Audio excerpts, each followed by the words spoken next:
Hi all, I'm CMA Tisa Agustin. So I hope everyone is doing good. നിങ്ങളുടെ regular schedule ക്ലാസ്സുകളൊക്കെ കഴിഞ്ഞു. അപ്പം already study ലീവിന്റെ പ്രഷറിലൊക്കെയാണ്. അപ്പം ഈ ഒരു ടൈമിൽ നിങ്ങളുടെ ഈ ഒരു സ്റ്റഡി ടൈമിന്റെ കൂടുതൽ സമയം ഞാൻ എടുക്കുന്നില്ല. നമ്മൾ ഈ ഒരു വീഡിയോ ചെയ്യാൻ പോകുന്നത് നിങ്ങളുടെ ഈ സ്റ്റഡി പ്ലാൻ നിങ്ങൾ ഓൾറെഡി സെറ്റ് ചെയ്തിട്ടുള്ള ഓൾറെഡി നിങ്ങൾ എല്ലാവരും ക്ലാസ്സുകൾ കഴിഞ്ഞ് നിങ്ങളുടെ പ്രിപ്പറേഷൻസ് സ്റ്റാർട്ട് ചെയ്ത ടൈമിൽ നിങ്ങൾ ഓൾറെഡി ഒരു സ്റ്റഡി പ്ലാൻ ഇട്ടിട്ടുണ്ടായിരിക്കും. Okay, I want to complete my financial accounting within such and such dates. I want to complete my corporate accounting within this date. എന്നൊക്കെ പറഞ്ഞ് നമ്മൾ സ്കെഡ്യൂൾ ഇട്ടിട്ടുണ്ടായിരുന്നു. അപ്പൊ നമ്മുടെ ആ ഒരു ടൈം ടേബിൾ അല്ലെങ്കിൽ ആ ടൈം സ്കെഡ്യൂളിനെ കുറച്ചുകൂടി എഫക്റ്റീവ് ആക്കുന്ന രീതിയിൽ ഏതൊക്കെ പോർഷനിൽ നിന്നാണ് പ്രീവിയസ് ഇയർ ക്വസ്റ്റ്യൻസ് ചോദിച്ചിരിക്കുന്നത്, ഏതൊക്കെ പോർഷനിൽ നിന്നാണ് കൂടുതൽ സ്ട്രെസ് കൊടുത്ത് പഠിക്കേണ്ടത്, ഓരോ പോർഷനെയും വെയിറ്റേജ് എന്താണ്, അങ്ങനെ നിങ്ങളുടെ എക്സാം പോയിന്റ് ഓഫ് വ്യൂവിൽ ഫിനാൻഷ്യൽ അക്കൗണ്ടിങ് എന്നുള്ള പേപ്പറിനെ നിങ്ങൾ എങ്ങനെ അപ്രോച്ച് ചെയ്യണം, ആ ഒരു കോൺസെപ്റ്റിനെ പറ്റിയാണ് നിങ്ങൾക്ക് നമ്മുടെ ഈ ഒരു ഷോർട്ട് വീഡിയോ. ഓക്കെ, അപ്പൊ നമുക്ക് വീഡിയോ സ്റ്റാർട്ട് ചെയ്യാം. നിങ്ങൾക്ക് ഓൾറെഡി അറിയാവുന്നതുപോലെ ഫിനാൻഷ്യൽ അക്കൗണ്ടിങ് എന്താ മക്കളെ, ഒരു 100% പ്രോബ്ലം പേപ്പർ ആണ്. ഓക്കെ, ഫുള്ളി പ്രോബ്ലം ക്വസ്റ്റ്യൻസ് ആണ് ഫിനാൻഷ്യൽ അക്കൗണ്ടിങ്ങിന് എക്സാം പോയിന്റ് ഓഫ് വ്യൂ വരുന്നത്. അഡ്വാൻറ്റേജും ഉണ്ട് ഡിസഡ്വാൻറ്റേജും ഉണ്ട്. അഡ്വാൻറ്റേജ് എന്ന് പറഞ്ഞു കഴിഞ്ഞാൽ പ്രോബ്ലം ക്വസ്റ്റ്യൻ ആണ്. നമ്മുടെ പ്രോബ്ലത്തിൽ നമ്മുടെ ക്വസ്റ്റ്യനകത്ത് കുറെ ഫിഗേഴ്സ് ഒക്കെ കാണും. അത് ഓൾമോസ്റ്റ് കുറച്ചൊക്കെ നമ്മൾ എഴുതി വെച്ച് കഴിഞ്ഞാൽ ടു ആൻ എക്സ്റ്റെന്റ് നമുക്ക് എന്തെങ്കിലുമൊക്കെ ആൻസർ പേപ്പറിൽ ചെയ്യാൻ പറ്റും. Okay, and while coming to disadvantage, full question solve ചെയ്താൽ നമുക്ക് 100% കംപ്ലീറ്റ് മാർക്ക് കിട്ടുമെന്ന് പറയാൻ പറ്റത്തുള്ളൂ. അതേസമയം നമ്മുടെ തിയറി പേപ്പർ ആണെങ്കിൽ നമ്മൾ ഫുൾ എഴുതിയാലും മാർക്ക് കിട്ടണമെന്നില്ല. സോ പ്രോബ്ലം പേപ്പർ നമുക്ക് എഴുതി വെക്കാം എന്നുണ്ടെങ്കിൽ നമുക്ക് മാർക്ക് പോകത്തില്ല. 100% നമുക്ക് മാർക്ക് കിട്ടുന്ന പേപ്പർ ആണ്. ആൻഡ് നമ്മൾ പോസിറ്റീവ് ആറ്റിറ്റ്യൂഡിലൂടെ നമ്മൾ എന്ത് ചെയ്യണം, നമ്മുടെ എക്സാം പോയിന്റ് ഓഫ് നമ്മൾ പ്രിപ്പയർ ചെയ്യുന്ന സമയത്ത് നമ്മളൊരു സബ്ജക്റ്റിനെ അപ്രോച്ച് ചെയ്യാം. അപ്പോഴേക്കും അത് സ്മൂത്ത് ആയിട്ടങ്ങ് പോകും.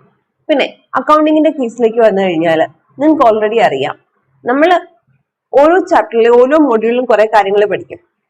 ആ പഠിക്കുന്ന കാര്യങ്ങൾ നിങ്ങൾ മനസ്സിലാക്കി പഠിച്ചാൽ അത് തന്നെയാണ് റിപ്പീറ്റേറ്റീവ് ആയിട്ട് നിങ്ങൾ ഓരോ ക്വസ്റ്റ്യനകത്തും ചെയ്യുന്നത്.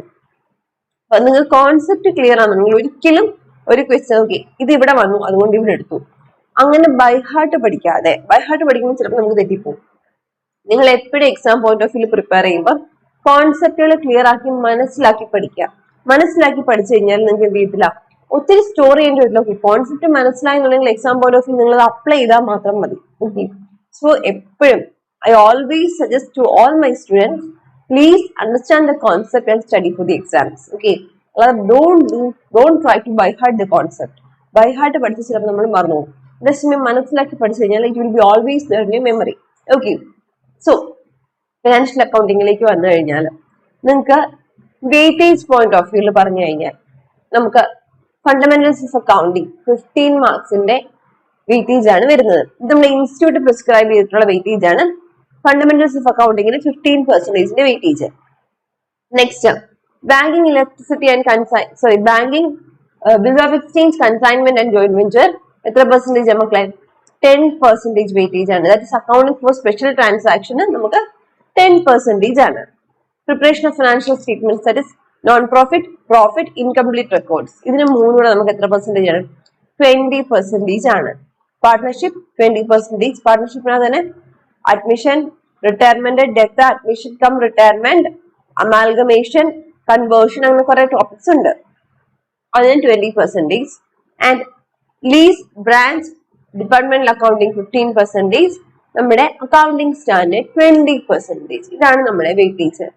ഇത് നോക്കുമ്പോൾ തന്നെ നിങ്ങൾക്ക് എന്ത് മനസ്സിലായി, ഏറ്റവും കൂടുതൽ വെയിറ്റേജ് കൊടുത്ത് പഠിക്കേണ്ടത് അല്ലെങ്കിൽ ഏറ്റവും കൂടുതൽ വൃത്തിക്ക് ഒരു ടോപ്പിക് കൂടി സ്കിപ്പ് ചെയ്യാതെ പഠിക്കേണ്ട ഏരിയ ഏതൊക്കെയാണ്, preparation of financial statements, partnership, accounting standard.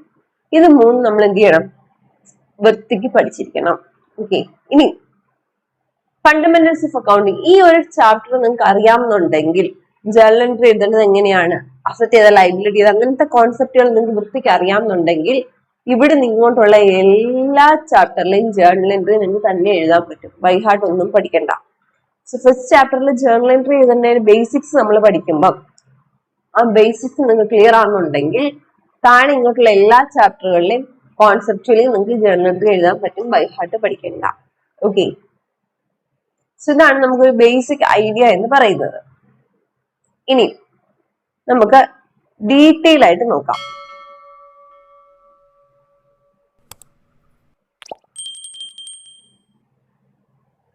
ഇത് നിങ്ങളുടെ പ്രീവിയസ് എക്സാം പോയിന്റ് ഓഫ് വ്യൂലുള്ള first module, that is fundamentals of accounting എന്ന മോഡ്യൂളിലെ നിങ്ങൾക്ക് പ്രീവിയസ് 3 ടേംസിൽ ചോദിച്ചിരിക്കുന്ന ക്വസ്റ്റ്യൻസിന്റെ ഏരിയാസ് ആണ് ഞാൻ ഇപ്പോൾ ഡിസ്കസ് ചെയ്യാൻ പോകുന്നത്. Mainly that is December 2024 bank reconciliation statement, ആ സെയിം ഇയറിൽ തന്നെ capital and revenue expense. So 14 മാർക്സിന്റെ ക്വസ്റ്റ്യൻ ആണ് ഫണ്ടമെന്റൽസ് ഇന്ന് കഴിഞ്ഞ 3 അറ്റംപ്റ്റിലും ചോദിച്ചിരിക്കുന്നത്. Okay, so VRS capital and revenue expense June 2024 ചോദിച്ചിരിക്കുന്നത് ഡിപ്രീസിയേഷനും റെക്ടിഫിക്കേഷനും ആണ്. And December 2023 bank reconciliation statement adjusted trial balance. So ഇത്രയും കാര്യങ്ങളാണ് കഴിഞ്ഞ 3 പ്രീവിയസ് നമ്മുടെ എക്സാം പോയിന്റ് ഓഫ് വ്യൂ നിങ്ങൾക്ക് ഫ്രീക്വന്റ് ആയിട്ട് ചോദിച്ചിരിക്കുന്ന ക്വസ്റ്റ്യൻസ് എന്ന് പറയുന്നത്.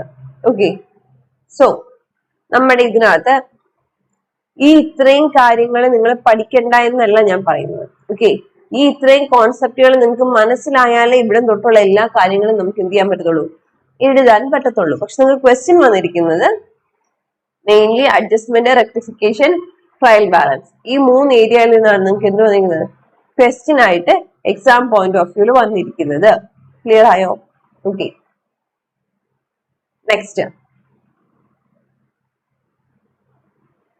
Second module special transactions. Special ട്രാൻസാക്ഷനിൽ നിന്ന് എല്ലാ പ്രാവശ്യം 7 മാർക്കിന്റെ ഒരു സിംഗിൾ ക്വസ്റ്റ്യൻ ആണ് വരുന്നത്. ഈ 7 മാർക്കിന്റെ സിംഗിൾ ക്വസ്റ്റ്യൻ എന്ന് പറയുന്നത് ഡിസംബർ 2024 ബിൽ ഓഫ് എക്സ്ചേഞ്ചും കൺസൈൻമെന്റിൽ നിന്നും ഓർ ക്വസ്റ്റ്യൻ ഉണ്ടായിരുന്നു, കൺസൈൻമെന്റിൽ നിന്നും ഉണ്ടായിരുന്നു.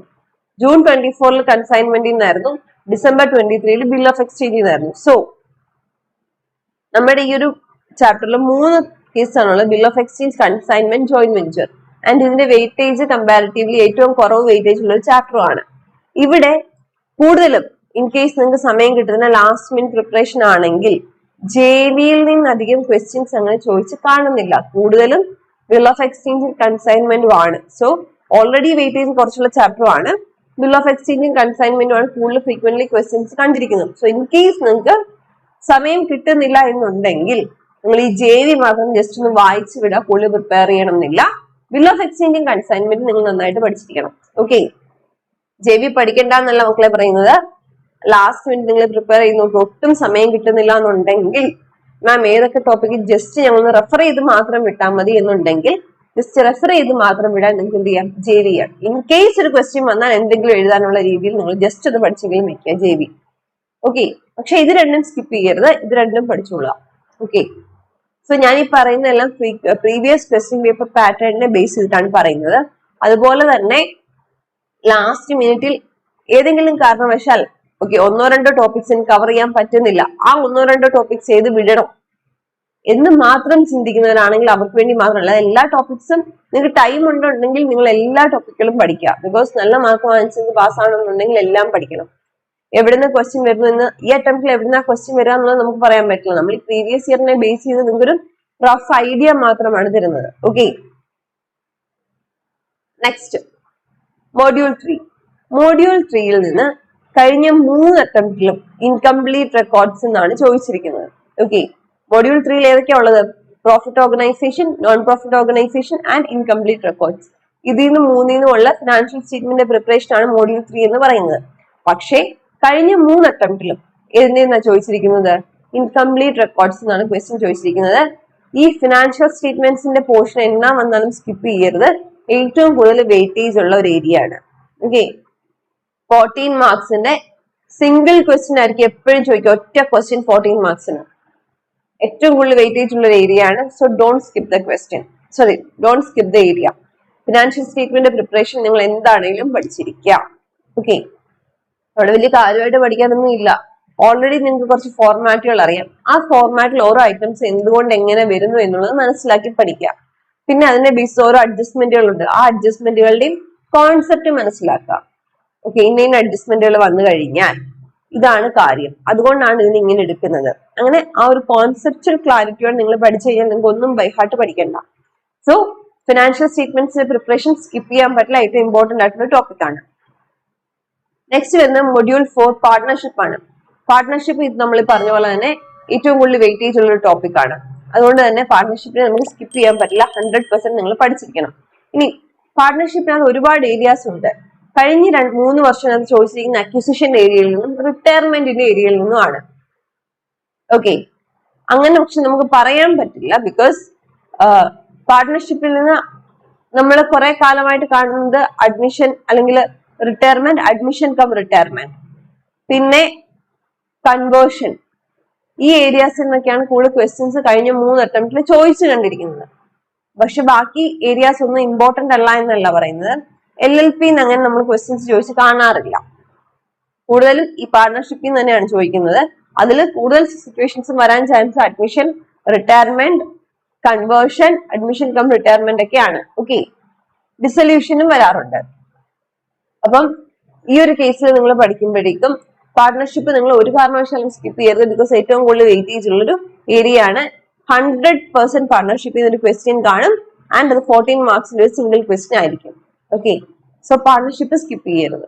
പ്രിപ്പറേഷൻ ഓഫ് ഫിനാൻഷ്യൽ സ്റ്റേറ്റ്മെന്റ്സും പാർട്ട്ണർഷിപ്പ് അക്കൗണ്ടിങ്ങും എന്ത് വന്നാലും നിങ്ങൾ സ്കിപ്പ് ചെയ്യരുത്. നിങ്ങൾ ടൈം എടുത്ത് നല്ല വൃത്തിക്ക് മൊത്തം പഠിച്ചു കഴിഞ്ഞാൽ 14 + 14 28 മാർക്സിന്റെ ക്വസ്റ്റ്യൻ ആണ്. 2 ക്വസ്റ്റ്യൻ അറ്റൻഡ് ചെയ്താൽ മതി, 28 മാർക്സ് ആണ്.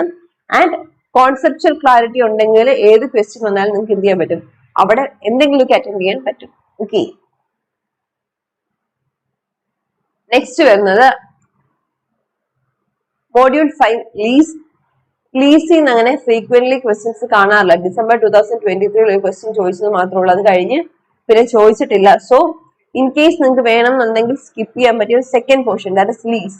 ഞാൻ ടെക്സ്റ്റ് ബുക്കിലും കൂടുതൽ ഡീറ്റെയിൽ ആയിട്ട് ലീസിങ്ങിനെ പറ്റി ഒന്നും പറയുന്നില്ല. കഴിഞ്ഞ 2 അറ്റംപ്റ്റ് ക്വസ്റ്റ്യൻ ചോദിച്ചിട്ടില്ല. സോ ഇൻ കേസ് നിങ്ങൾക്ക് വേണമെന്നുണ്ടെങ്കിൽ ലാസ്റ്റ് മിനിറ്റ് പ്രിപ്പറേഷൻ ആണ്, ടൈം ഇല്ല എന്നുണ്ടെങ്കിൽ നിങ്ങൾക്ക് വേണമെന്നുണ്ടെങ്കിൽ സ്കിപ്പ് ചെയ്യാൻ പറ്റിയ പോർഷൻ ആണ് lease. Okay, next is branch and department accounting. ഇതില് ഫ്രീക്വന്റ് 2 ഇയറിൽ കഴിഞ്ഞ 2 വർഷം ചോദിച്ചിട്ടുണ്ട്. ബ്രാഞ്ച് അക്കൗണ്ടിങ്ങിന് ഡിപ്പാർട്ട്മെന്റ് അക്കൗണ്ടിങ് ചോദിച്ചിട്ടില്ല. ബ്രാഞ്ച് അക്കൗണ്ടിങ് ചോദിച്ചിരിക്കുന്നത് ബ്രാഞ്ചിന്റെ debtors account, branch creditors account, അങ്ങനെ ഏരിയ പ്രിപ്പറേഷൻ ഉണ്ടല്ലോ, ആ ക്വസ്റ്റ്യൻസ് ഒക്കെയാണ് നിങ്ങൾക്ക് കഴിഞ്ഞ 2 അറ്റംപ്റ്റിലും ചോദിച്ചിരിക്കുന്നത്. ബ്രാഞ്ചിങ് നിങ്ങൾ വിടരുത്. ഡിപ്പാർട്ട്മെന്റ് അക്കൗണ്ടിങ്ങിന് ക്വസ്റ്റ്യൻസ് കണ്ടിട്ടില്ല കഴിഞ്ഞ 2-3 അറ്റംപ്റ്റില്. Next is insurance.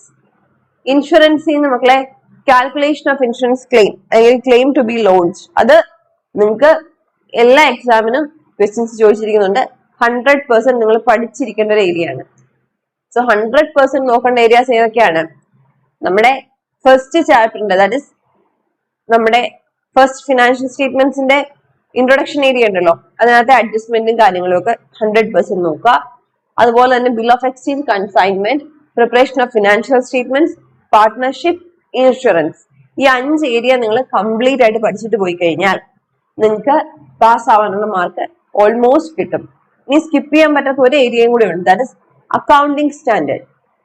എല്ലാ വർഷവും ചോദിക്കുന്നതാണ് അക്കൗണ്ടിങ് സ്റ്റാൻഡേർഡിന്റെ ക്വസ്റ്റ്യൻ. ഫ്രീക്വന്റ് ആയിട്ട് ചോദിച്ചു കാണുന്ന ഈ 4 അക്കൗണ്ടിങ് സ്റ്റാൻഡേർഡ്സിനാണ് AS 11 foreign exchange transactions, AS 12 government grants, AS 22 is related to taxation, that is deferred taxes and deferred tax liability, AS 10 PPE, plant property and equipment. ഈ 4 AS എന്നാണ് കഴിഞ്ഞ 3 അറ്റംപ്റ്റിലും കൂടുതൽ ക്വസ്റ്റ്യൻസും ചോദിച്ചു കണ്ടിരിക്കുന്നത്. 14 മാർക്സിന്റെ ക്വസ്റ്റ്യൻ, ദാറ്റ് ഇസ് 2 ക്വസ്റ്റ്യൻ ഉറപ്പായിട്ടും ചോദിക്കും. ഏറ്റവും കൂടുതൽ വെയിറ്റേജ് ഉള്ള ഒരു പോർഷൻ ആണ്, സ്കിപ്പ് ചെയ്യരുത്. Hire purchase and instalment scheme module 8, അതിൽ നിന്ന് 2 അറ്റംപ്റ്റിൽ ചോദിച്ചിട്ടുണ്ട്. അത് ചോദിച്ചിരിക്കുന്നത് നമ്മുടെ ഹയർ പർച്ചേസ് അല്ലെങ്കിൽ ഇൻസ്റ്റാൾമെന്റ് സ്കീമിന്റെ ഇൻസ്റ്റാൾമെന്റ് കമ്പ്യൂട്ടേഷനും അതിന്റെ ഇൻട്രസ്റ്റും പിന്നെ മെഷീനറി അക്കൗണ്ട് എന്നുള്ള ക്വസ്റ്റ്യൻ ആണ് കഴിഞ്ഞ 2 അറ്റംപ്റ്റിലും ചോദിച്ചിരിക്കുന്നത്. ഓക്കെ, ഇതാണ് നമ്മുടെ സിലബസ് വൈസ് ഒരു വെയിറ്റേജ് പറഞ്ഞു കഴിഞ്ഞാൽ നമ്മൾ പഠിക്കേണ്ടത്. മക്കളെ എന്തൊക്കെയാണ് നമ്മൾ പഠിക്കേണ്ടത്? ഏറ്റവും ഇമ്പോർട്ടൻറ്റ് സ്കിപ്പ് ചെയ്യാതെ പഠിക്കേണ്ടതെന്ന് പറഞ്ഞാൽ ഫസ്റ്റ് ചാപ്റ്ററിന്റെ ഫസ്റ്റ് നമ്മുടെ module, that is fundamentals of അക്കൗണ്ടിങ്ങിന്റെ ഏരിയ, അതിലെ ട്രയൽ ബാലൻസ്, റെക്ടിഫിക്കേഷൻ ഏരിയാസ് നമ്മൾ പഠിക്കണം. നെക്സ്റ്റ് സെക്കൻഡ് മോഡ്യൂളിൽ വരുമ്പോഴേക്കും എന്തൊക്കെയാ പഠിക്കാനുള്ളത്? സെക്കൻഡ് മോഡ്യൂളിൽ ബിൽ ഓഫ് എക്സ്ചേഞ്ചും കൺസൈൻമെന്റും പഠിക്കുക. ജോയിന്റ് വെഞ്ചർ വേണമെന്നുണ്ടെങ്കിൽ നിങ്ങൾക്ക് സ്കിപ്പ് ചെയ്യാം. Third module preparation of financial statements, incomplete records എന്നാണ് കഴിഞ്ഞ 2 പ്രാവശ്യം ക്വസ്റ്റ്യൻ കണ്ടിരിക്കുന്നതെന്ന് പറഞ്ഞാലും 3 പഠിക്കുക, കാര്യം ഏറ്റവും കൂടുതൽ വെയിറ്റേജ് ഉള്ള ഒരു ഏരിയ ആണ്. പാർട്ട്ണർഷിപ്പിൽ നിന്ന് എല്ലാ വർഷവും ക്വസ്റ്റ്യൻ ഉള്ള ഏരിയ ആണ്. ലീസ് വേണമെന്നുണ്ടെങ്കിൽ നിങ്ങൾക്ക് സ്കിപ്പ് ചെയ്യാം. നെക്സ്റ്റ് വരുമ്പോഴേക്കും ബ്രാഞ്ച് ആൻഡ് ഡിപ്പാർട്ട്മെന്റ് അക്കൗണ്ടിങ്ങിൽ നിന്ന് ബ്രാഞ്ചിങ് എന്താണെന്നും പഠിക്കുക. കഴിഞ്ഞ 2 വർഷം ബ്രാഞ്ചിങ് എന്നാണ് ക്വസ്റ്റ്യൻസ് ഉള്ളത്. Hire purchase and instalment scheme and AS എന്നാ സ്കിപ്പ് ചെയ്യരുത്. സോ നിങ്ങൾ വൃത്തിക്ക് പഠിക്കുന്നുണ്ടെങ്കിൽ നിങ്ങളുടെ ഫിനാൻഷ്യൽ സ്റ്റേറ്റ്മെന്റ്സ്, പാർട്ട്ണർഷിപ്പ്, AS ഈ 3 ടോപ്പിക്ക് നിങ്ങൾ 100% വൃത്തിക്ക് പഠിക്കുക. ഓക്കെ, ഒന്നും സ്കിപ്പ് ചെയ്യാതെ ഫുള്ള് പഠിച്ചിട്ട് ബാക്കി ഏരിയാസ് ഒക്കെ നമ്മൾ പറഞ്ഞ പോലെ വെയിറ്റേജ് ബേസിസിൽ അഡ്ജസ്റ്റ് ചെയ്ത് പഠിക്കാം. ഇതാണ് സ്മാർട്ട് സ്റ്റഡി പ്ലാൻ. ലൈക്ക് ഇത് ഫുൾ ഞാൻ പറയുന്നത്, ഈ ഒരു സ്റ്റഡി പ്ലാൻ പറയുന്നത് നിങ്ങൾക്ക് റാങ്ക് ഹോൾഡർ എക്സ്പെക്ട് ചെയ്യുന്നവർക്കൊന്നും വേണ്ടിയല്ല. They have to study the entire portion. Okay, rank holding expect ചെയ്യുന്നവര് എൻറ്റയർ പോർഷൻസും പഠിച്ച് നല്ല രീതിയിൽ വർക്ക്ഔട്ട് ചെയ്തിട്ട് പോവുക. ഇപ്പൊ ഈ പറയുന്നതൊക്കെ കൂടുതലും നമ്മുടെ ഓൾറെഡി ആർട്ടിക്കിൾഷിപ്പ് ചെയ്യുന്നവരാണ്, ലാസ്റ്റ് മിനിറ്റ് പ്രിപ്പറേഷൻസ് ഒക്കെയാണ്, ഞങ്ങൾക്ക് സമയം തികയുന്നില്ല, അങ്ങനെയൊക്കെ വരുന്നവർക്ക് കുറച്ചുകൂടെ കൺവീനിയന്റ് ആയിട്ട് ഓക്കെ 2-3 പോർഷൻസ് സ്കിപ്പ് ചെയ്താലും കുഴപ്പമില്ല എന്നുള്ള രീതിയിൽ ചിന്തിക്കുന്നവർക്ക് വേണ്ടിയുള്ള ഒരു സ്മാർട്ട് സ്റ്റഡി പ്ലാൻ ആണ് ഈ പറഞ്ഞത്. ഓക്കെ, സോ ഇതിന്റെയൊക്കെ ക്ലാസ് നമുക്ക് യൂട്യൂബ് ചാനൽ നമ്മുടെ ഇതിൽ അവൈലബിൾ ആണ്. നിങ്ങൾക്ക് വേണമെന്നുണ്ടെങ്കിൽ പർച്ചേസ് ചെയ്യാം. അല്ല, നിങ്ങൾ പ്രിപ്പയർ ചെയ്യുമ്പോഴേക്കും നിങ്ങൾ ഈ ഒരു കോൺസെപ്റ്റുകളും കാര്യങ്ങളും ഓക്കെ, ഓരോ ടോപ്പിക്കുകൾ എങ്ങനെയാണ് ഇമ്പോർട്ടൻസ്, എത്ര മാർക്കിന്റെ ക്വസ്റ്റ്യൻസ് ഉണ്ട് എന്നുള്ള കോൺസെപ്റ്റുകളും കാര്യങ്ങളൊക്കെ ഒന്ന് നോക്കിയിട്ട് വേണം നിങ്ങൾ പ്രിപ്പയർ ചെയ്യാൻ. അതുപോലെ തന്നെ അക്കൗണ്ടിങ് പേപ്പർ ആണ്.